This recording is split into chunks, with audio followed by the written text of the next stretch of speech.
ሩታ ሼም የሚባል ነገር የለም እንዴ? አረ በዚህን ያህል ደረጃ መጋባቱ ለምን ያስፈልጋል?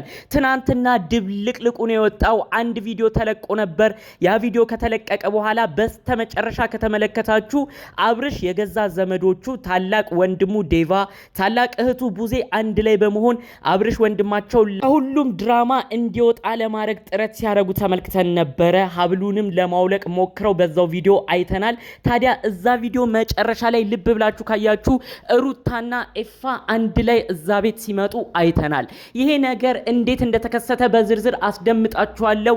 ዛሬ ማታ የሚለቀቀውን ቪዲዮም ነው አስቀድሜ እማስደምጣችሁ። በተለይም ደግሞ ሩታ ልክ እዛ ቤት ገብታ የተናገረችው ቃል ብዙዎችን ነው ራሳቸውን ያሳመመው። እንዲሁም ደግሞ ድጋሜ የተፈራው ነገርም ሆኗል። አብርሽን መንጭቃም እንደወሰደች በዝርዝር መረጃው ደርሶኛል። የሚገርመው ነገር ከዚህ በፊት የሚያከብራት የአብርሽ ታላቅ ወንድም የሆነው ዴቫ ከዚህ በፊት ብዙ ጊዜ ሩታን ያከብራት ነበር። ትናንትና ግን እሱም የተናገራት ቃል እጅግ ከባድ ሆኗል። ድብልቅልቁ ወጥቷል። ሩታ ደረጃው ላይ ምን አይነት ነገር እንዳደረገችና ምን አይነት ነገር እንደተፈጠረ በዝርዝር አሰማችኋለሁ። እዛ የሚኖሩ ነዋሪዎች ብዙዎች ተደናግጠዋል።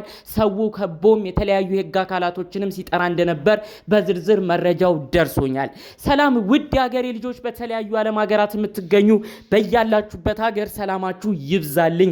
ዛሬም አዳዲስ በሆኑ መረጃዎች ብቅ ብለናል። የአብርሽ ወዳጅ አድናቂዎች፣ አብርሽን መገፋት ያንገበገባችሁ፣ በተለይም ደግሞ የሰው መገፋትን አንወድም ፈጣሪ አምላክ ለአብርሽ ይድረስለት እያላችሁ ስትጸልዩ የነበራችሁ የእውነት እናንተም እንዲህ በተጨነቃችሁበት ሰዓት የኔ ብላችሁ መናችሁት ልክ አብርሽ ኤፍሬም ወንድሙን አምኖ እንደተጎዳው እናንተም ብዙ ነገር እያረጋችሁለት ለኔ ባላችሁት ሰው ጉዳት ሲደርስባችሁ መጠቀሚያ ስትሆኑ ፈጣሪ አምላክ ከላይ እሱ ይጠብቃችሁ። ፈጣሪ አምላክ የእናንተ የምትሉትን ሰው ይስጣችሁ።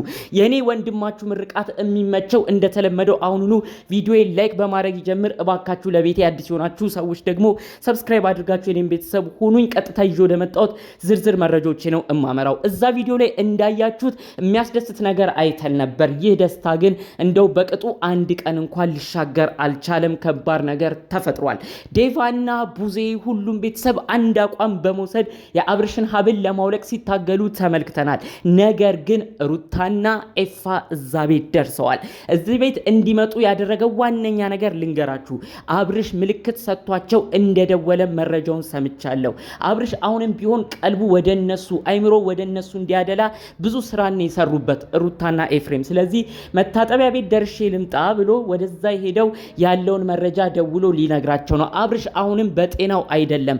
ልክ መረጃውን ያለበትን ቦታ ሲነግራቸው ሩታና ኤፍሬም በዛ ቪዲዮ እንዳያችሁ ተያይዘው ነው እንግዲህ ሁለቱም እዛ ቤት ላይ የተከሰቱት። መጨረሻው ቪዲዮ ካያችሁ ቪዲዮ የሚያበቃው እዛ ላይ ነው። ከዛ በኋላ ያለውን ክስተት ነው ታዲያ በዝርዝር እዛ አካባቢ ያሉ ሰዎች የነገሩኝ።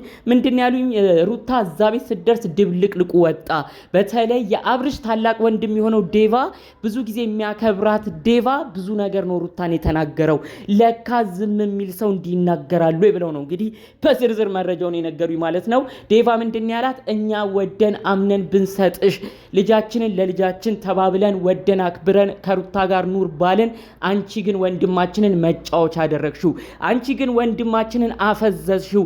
እንዲህ እንድታረጊማ አንፈቅድልሽም። ከዚህ በላይማ መስመር አታልፊም ብሎ ነው እንግዲህ ዴቭ በጣም የተናገራት። ታዲያ ሩታ የልጄ አባት ነው እኔ መውሰድ መብት አለኝ ብላ እሱን መንጭቃ እጁንም ይዛ ለማውጣት ሲታገሉ፣ ወደ ደረጃ ለመውረድ ሲታገሉ ከባድ ትርምስ ነገር እንደተፈጠረ በተለይ ቡዜ በምትኖርበት አፓርትመንት አካባቢ ከባድ ሰው ተሰብስቦ ምንድነው ነገሩ ተብሎ ሁሉም ስብስብ እንዳለ መረጃው ሰምቻለሁ ማለት ነው።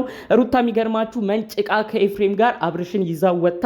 ማን ያወለቀለት ሀብሉን ምንድን ያረጉ እያለች ስትጠይቀው እንደነበረ አብርሽ ትንሽ ወደ መንቃት እያለ ነበር እንግዲህ ሩታ አሁንም መታ ሁሉ ነገር የፈረሰው ማለት ነው።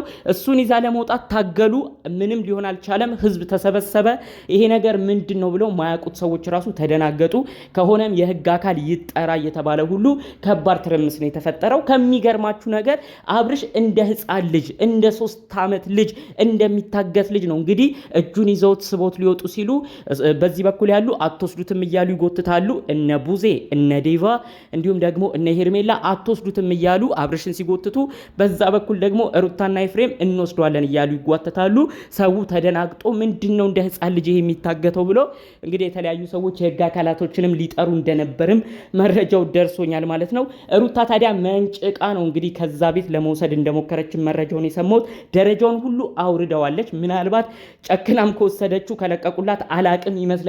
እነ ዴባም ግን ሲከራከሩ እንደነበር መረጃውን ስለሰማው በድጋሜ ተመልሶ ሳይወስዱት አይቀሩም ማለት ነው።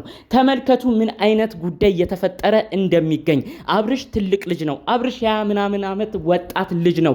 ነገር ግን እንደ ህፃን ያም ወደዚህ ይሄም ወደዚህ ያደርገዋል።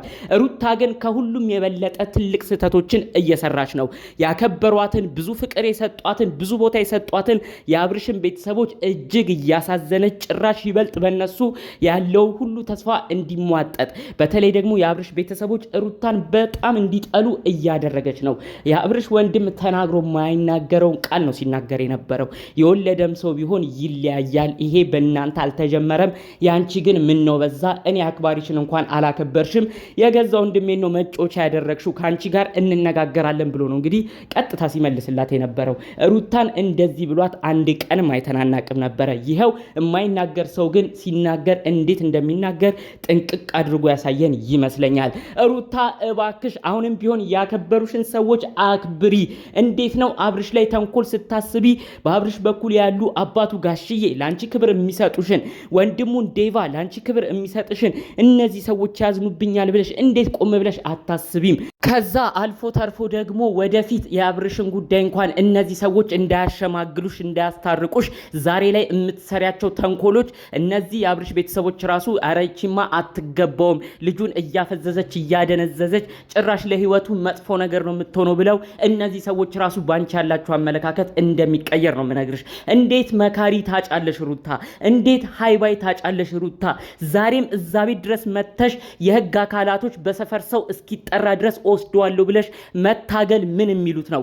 አብርሽ እኮ የሄደው እህት ወንድሞቹ ጋር አንድ ላይ ነው እንጂ ሌላ ሰው ጋር አይደለም። እንዴት አይንሽን አፍጥጠሽ ከእህት ወንድሞቹ እቀማለሁ ብለሽ የህግ አካላቶች ሁሉ የሰፈር ሰዎች ደንግጠው እስኪደውሉ እንዴት እዛ ትታገያለሽ? የህግ አካላቶችስ በስተመጨረሻ አንቺን ቢያፋጥጡሽ ምን አይነት መልስ አለሽ? ይሄ ግለሰብ እኮ እህት ወንድሞቹ ቤት ነው የተገኘው። ከዛ ውጪ የት ተገኘ? የልጄ አባት ነው ወስደዋለሁ እከራከራለሁ ብለሽ መንጭቀሽ በደረጃ ለመውሰድ የምታረጊው ጥረት ጭራሽ ነው በህግ አካላቶቹ ራሱ እዛ አካባቢ ሲመጡ ከባድ ችግር ሊፈጥር እንደነበር መረጃውን እየሰማሁት። እንዴት ነው ጉዳዮቹን የምትመለከችው ሩታ እህታችን? እባክሽ አሁንም ከጀርባሽ ሆነው በይ በይ በይ የሚሉሽ ሰዎች ገደል ገደል ገደል ነው እየጨመሩሽ የሚገኙት። እለት በእለት የማይሆን ቦታ ነው እንድትገኝ ያደረጉሽ፣ ጎዱሽ እንጂ አልጠቀሙሽም። በሌላ በኩል ደግሞ የአብርሽ ወንድም ነኝ የምትለው ኤፍሬም ካሉት ቤተሰቦች ሁሉ በተለየ አቋም ሆነ በማይሆን ጎዳናም እየተጓዝ ታላላቅ ወንድሞች እህቶችን ምክር ሳትቀበል የምትሄድበት ርቀት እመነኝ ነገ ዋጋ ያስከፍልሃል። አብርሽ ወደ ራሱ ሲመለስ ቁጭ ብሎ ሁሉን ነገር ሲመለከት እንደዚህ አይነት ወንድም ነው እንደ የነበረኝ ብሎ ባንተ ያዝናል። ይሄንን ፈልገ ከሆነ ቀጥልበት፣ ሂድበት፣ እኛ ምንም አንልህም። ዛሬም ግን የምንነግርህ ኤፍሬም እሱ ስላንተ አውርቶ አይጠግብም። ታናሼ ወንድሜ፣ አምሳዬ፣ ብዙ ነገር ያሳለፍን እያለ ነው ሲመሰክርልህ የነበረው። አንተ ግን ተገልብጠህ ዛሬ ድረስ ሳትነቃ ይኸው ታላላቅ እህትና ወንድሞች ወንድምህን ለመታደግ ሲሯሯጡ፣ አንተ ግን ዛሬም ልጁ ፈዞ እንዲቀር አድርገሃል። እመነኝ ይሄ ነገር ዋጋ ያስከፍልሃል። ቢቻል አንተም ብትነቃ መልካም ነው።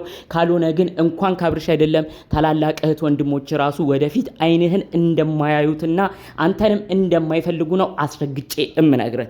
አጠቃላይ እንግዲህ ከሰሞኑ ያሉትን ጉዳዮች አስመልክቶ እናንተስ ምን አይነት ሐሳብ ምልከታ አላችሁ? በጨዋነት ያላችሁ ነገር በኮሜንት ብታሳውቁኝ ደስ ይለኛል። ጠቅለል ባሉ መረጃዎቼ ለዛሬ ይዤ የመጣሁት ይሄን ይመስል ነበር። በሌሎች አዳዲስ ጉዳዮች እስክንገናኝ ሰላሙን ሁሉ ተመኘውላችሁ። ሰላም።